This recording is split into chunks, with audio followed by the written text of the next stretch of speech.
Assalamu alaikum wa rahmatullah. Jama'a barkanmu da wannan lokaci. Sunana Aminu Suraju kamar yadda kuka sani. Abin da ya sa ni wannan bidiyo na ga mutane da dama waɗanda suke mining ɗin Sidira chain suna rasa Sidirarsu, wasu kuma suna rasa account ɗinsu na ainihin Sidira.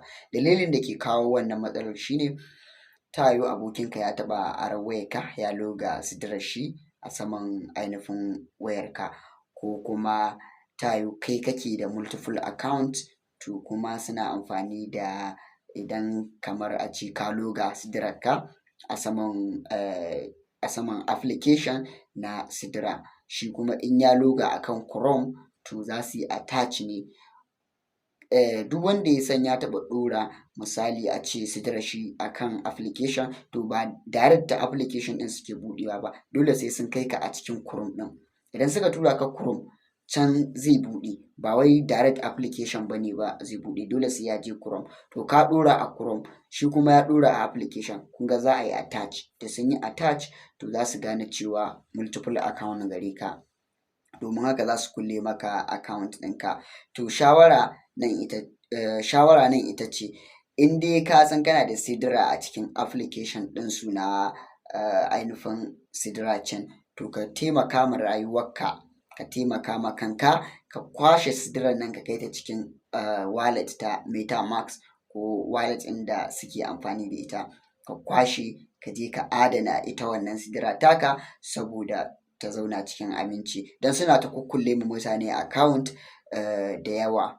Saboda haka ku kwashe ta ku je ku adana ta. Sannan shi passphrase ɗin da kuka buɗe shi wannan MetaMask ɗin, to za ku iya rubuta shi a takarda, za ku yi screenshot nashi ku ajiye a takarda. Sannan kuma za ku iya, saboda tsaro ma, ku je a yi mai laminating cafe, ku je a yi mai lamination ku ajiye saboda tsaro. Sannan za ku iya saving ɗin shi a wani gurin, saboda ba a cika ajiye irin waɗannan abubuwan a Gmail ba, irin abin da ya shafi asset, saboda duk lokacin da aka samu dama aka ƙwamushe maka Gmail, to ana ƙwamushe shi abin da suke fara dubawa shine direct na email naka ko kuma Google inda kake ajiya, abin da suke yi kenan.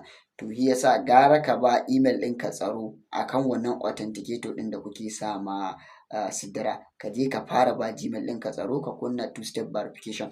Ga wanda yake buƙatar bidiyon yanda ake ainihin MetaMask, na riga na yi shi, za ka iya duba cikin jerin bidiyoyi na, za ka ga shi wannan bidiyon yanda ake tura Sidira daga Sidira app zuwa MetaMask. Dole sai ka yi creating network da link kafin ka iya turawa. Wannan kenan. Wanda ke da tambaya akan bidiyoyi na zai iya zuwa cikin Gmail ɗin shi ya rubuta saƙon da yake son ya tura min. Username ɗina shine aminutech4@gmail.com. Ta nan za ka tura min saƙo, ko ka shiga Facebook ka tura min saƙo. Akwai mutane da dama waɗanda suke min comment a Facebook, akan YouTube. Suna da dokoki na yin comment. Ga wanda ke buƙata ya ji min magana a inda na faɗi, saboda ba lallai in iya maido muku saƙo ba. Shi yasa nake cewa ga inda za a same ni, ga inda za a same ni. Na gode, mu haɗu a bidiyo na gaba.